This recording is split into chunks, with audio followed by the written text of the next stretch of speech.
Hello everyone, સ્વાગત છે તમારું ચેનલમાં। આજે આપણે બનાવીશું શાહી પનીર। જો તમને મારી રેસીપી ગમતી હોય અને હજુ સુધીમાં ચેનલને સબસ્ક્રાઈબ ન કરી હોય તો સબસ્ક્રાઈબ કરવાનું ના ભૂલતા। શાહી પનીર બનાવવા માટે પહેલાં આપણે પનીરને સાતળી લઈશું। પનીર વજનમાં 100 ગ્રામ લીધું છે। પનીરને આ રીતે ટુકડામાં કાપી લીધું છે। પનીર તમે સાતળ્યા વગર પણ ઉમેરી શકો છો, પણ મેં સાતળીને લીધું છે અને હલકો કલર ચેન્જ થાય એટલું જ સાતળવાનું છે, બહુ વધારે નથી સાતળવાનું। તમે જોઈ શકો છો કે એક સાઈડથી સરસ એવો કલર આવી ગયો છે। હવે બીજી સાઈડથી પણ પલટાવીને આપણે સરસ એવું સાતળી લઈશું। તો બહુ વધારે વાર નથી લાગતી, 3 થી 4 મિનિટમાં આ રીતનું સતળાઈ જાય છે।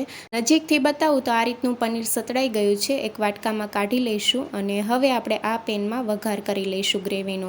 1 ચમચી આખું જીરું, સૂકા મસાલામાં તમાલપત્ર, તજનો ટુકડો અને 3 લવિંગ ઉમેર્યા છે।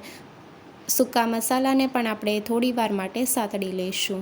સરસ એવો ફ્લેવર આવે છે અને હવે આપણે ડુંગળી ઉમેરીશું। એ મીડિયમ સાઇઝની ડુંગળીને ઊભી સ્લાઇસમાં કાપી લીધી છે અને હવે આપણે 1 લીલું મરચું, અડધો ઇંચ આદુનો ટુકડો, 4 થી 5 લસણની કળી અને 2 ચમચી કાજુ એટલે કે 8 થી 10 કાજુના ટુકડા ઉમેર્યા છે અને બધી જ વસ્તુને આપણે સાતળી લઈશું। ડુંગળીનો હલકો કલર ચેન્જ થાય ત્યાં સુધી આપણે સાતળવાનું છે। ડુંગળીને જેમ સાતળશું તેમ તેમાંથી લેયર છૂટા પડવા લાગશે। ડુંગળીનો કલર આછો ગુલાબી કલરનો થઈ ગયો છે। હવે આપણે ટમેટાં ઉમેરશું। 3 મીડિયમ સાઇઝના ટમેટાને મોટા ટુકડામાં કાપીને ઉમેર્યા છે। ટમેટાં જલ્દી કૂક થઈ જાય તે માટે સ્વાદ પ્રમાણે મીઠું ઉમેરીને મિક્સ કરી લઈશું। બધી જ વસ્તુને આપણે થોડી વાર માટે સાતળી લઈશું। ટમેટાં ઉમેરીએ એટલે મીઠું ઉમેરવાનું, જેથી ટમેટાં જલ્દી સોફ્ટ થઈ જશે। 2 થી 3 મિનિટ માટે આપણે સાતળી લઈશું અને હવે આપણે પાણી ઉમેરવાનું છે। તો પાણી અડધા કપથી થોડું ઉપર પાણી ઉમેરશું, જેથી બધી જ વસ્તુ સરસ એવી સોફ્ટ થઈ જશે। ટમેટાં અને ડુંગળીને મિક્સ કરી લઈશું અને હવે ઢાંકણ ઢાંકીને આપણે 5 મિનિટ માટે કૂક કરી લઈશું, જેથી સોફ્ટ થઈ જશે। 5 મિનિટ પછી ઢાંકણ ખોલીને જોઈએ તો ટમેટામાંથી છાલ અલગ થઈ ગઈ છે અને સોફ્ટ પણ થઈ ગયા છે। ગેસની ફ્લેમ બંધ કરી દઈશું અને ઠંડુ થવા દઈશું। મિશ્રણ ઠંડુ થઈ ગયું છે। સૂકા મસાલા અલગ કરી લઈશું। તજ, તમાલપત્ર અને લવિંગના ટુકડા આપણે અલગ કરી લેવાના છે।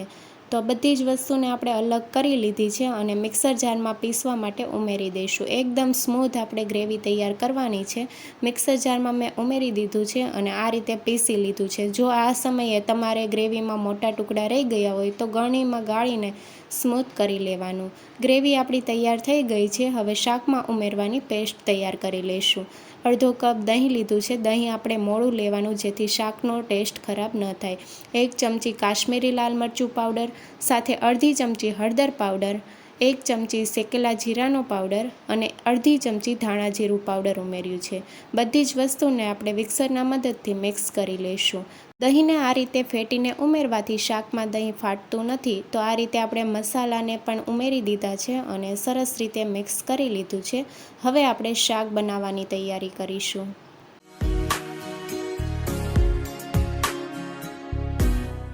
શાહી પનીર બનાવવા માટે નોનસ્ટિક પેનમાં 2 ચમચી તેલ ઉમેરીશું। તેલ ગરમ થાય એટલે 1 ચમચી કાશ્મીરી લાલ મરચું પાવડર ઉમેરીશું અને મિક્સ કરી લઈશું। તીખાશ તમે તમારા ટેસ્ટ મુજબ લઈ શકો છો। અને હવે દહીંની જે આપણે પેસ્ટ બનાવી છે એ ઉમેરશું। દહીંની પેસ્ટ આપણે ઉમેરીએ એટલે સતત ચલાવતા રહેવાનું છે। દહીં ફાટી ન જાય એ વાતનું ધ્યાન રાખવું। ગેસની ફ્લેમ મીડિયમ રાખીને સતત ચલાવતા રહેવાનું। દહીં અને મસાલા સરસ રીતે મિક્સ થઈ ગયા છે અને હજી આપણે 1 મિનિટ માટે સતત ચલાવતા રહીશું। તો આ રીતે તમે જોઈ શકો છો કે તેલ સરસ એવું ઉપર આવી ગયું છે। હવે આપણે ગ્રેવી ઉમેરવાની છે। ગ્રેવી તમારે એકદમ સ્મૂથ લેવાની છે। શાહી પનીરમાં ગ્રેવી એકદમ સ્મૂથ હોય છે। મોટા ટુકડા હોય તો તમારે ગળણીમાં ગાળીને આ રીતની સ્મૂથ ગ્રેવી તૈયાર કરી લેવાની। ગ્રેવીને મસાલામાં સરસ રીતે મિક્સ કરી લઈશું અને હવે આપણે ઢાંકણ ઢાંકીને ગ્રેવીને 3 થી 4 મિનિટ માટે કૂક કરી લઈશું। ગ્રેવીમાં એક ઉકાળો આવે ત્યાં સુધી આપણે કૂક કરવાની છે। ઢાંકણ ખોલીને જોઈએ તો ગ્રેવીમાંથી આ રીતે બબલ્સ આવવા લાગ્યા છે। ગ્રેવી સરસ એવી ઉકળી ગઈ છે। હવે આપણે સ્વાદ પ્રમાણે મીઠું ઉમેરશું। 1/4 ચમચી ગરમ મસાલા પાવડર, અડધી ચમચી ખાંડ ઉમેરીશું. ખાંડથી ગળપણ નહીં આવે પણ ગ્રેવી થોડી બેલેન્સમાં રહેશે. 1/4 કપ જેટલું પાણી ઉમેર્યું છે અને મિક્સ કરી લઈશું. જો આ સમયે તમારી ગ્રેવી થોડી પતલી હોય તો તમારે પાણી નહીં ઉમેરવાનું, થીક હોય તો તમારે થોડું પાણી ઉમેરીને એડજસ્ટ કરી લેવાનું. અને બધી જ વસ્તુને મિક્સ કરી લઈશું. સરસ એવું ઉકળી ગયું છે. હવે આપણે પનીરના ટુકડા ઉમેરી દઈશું. પનીરને સાતડીને ઉમેર્યું છે. તમે સાતળ્યા વગર પણ પનીર ઉમેરી શકો છો. 1 ચમચી ફ્લેવર માટે કસૂરી મેથી ઉમેરી છે. કસૂરી મેથીને શેકીને પાવડર કરી લીધો છે. આ રીતે ઉમેરવાથી સરસ એવો ફ્લેવર આવે છે. બધી જ વસ્તુને સરસ રીતે મિક્સ કરી લઈશું અને વચ્ચે વચ્ચે આપણે આ રીતે ચલાવતા રહેવાનું છે. બહુ વધારે કૂક નથી કરવાનું. 1 થી 2 મિનિટ માટે કૂક કરી લઈશું. પનીર ઉમેર્યું એ પછી આપણે 2 મિનિટ માટે કૂક કરી લીધું છે અને તમે જોઈ શકો છો ગ્રેવી પણ સરસ એવી કૂક થઈ ગઈ છે. હવે આપણે 1 મોટી ચમચી મલાઈ ઉમેરીશું. તમે મલાઈની જગ્યાએ ફ્રેશ ક્રીમ પણ ઉમેરી શકો છો. મેં ઘરની મલાઈ લીધી છે અને મલાઈને આપણે મિક્સ કરી લઈશું. મલાઈ ઉમેરીએ એ પછી આપણે બહુ વધારે કૂક નથી કરવાનું. 1 મિનિટ જેવું કૂક કરી લઈશું અને હવે આપણે ગેસની ફ્લેમ બંધ કરી દઈશું અને મલાઈને સરસ રીતે મિક્સ કરીને ઉપરથી કોથમીરના પાન ઉમેરીશું. તો એકદમ રેસ્ટોરન્ટ સ્ટાઇલ આપણું શાહી પનીર તૈયાર થઈ ગયું છે. સર્વિંગ પ્લેટમાં સર્વ કરીશું. શાહી પનીર ઉપર આપણે 1 ચમચી મલાઈ ઉમેરીશું. તમે ફ્રેશ ક્રીમ પણ ઉમેરી શકો છો. સાથે કોથમીરના પાન ઉમેરીશું. શાહી પનીરને તમે નાન અથવા પરોઠા સાથે સર્વ કરી શકો છો. રેસીપી કેવી લાગી જરૂરથી જણાવજો અને નવી રેસીપી જોવા માટે ચેનલને લાઇક, શેર અને સબસ્ક્રાઈબ કરો. Thank you for watching.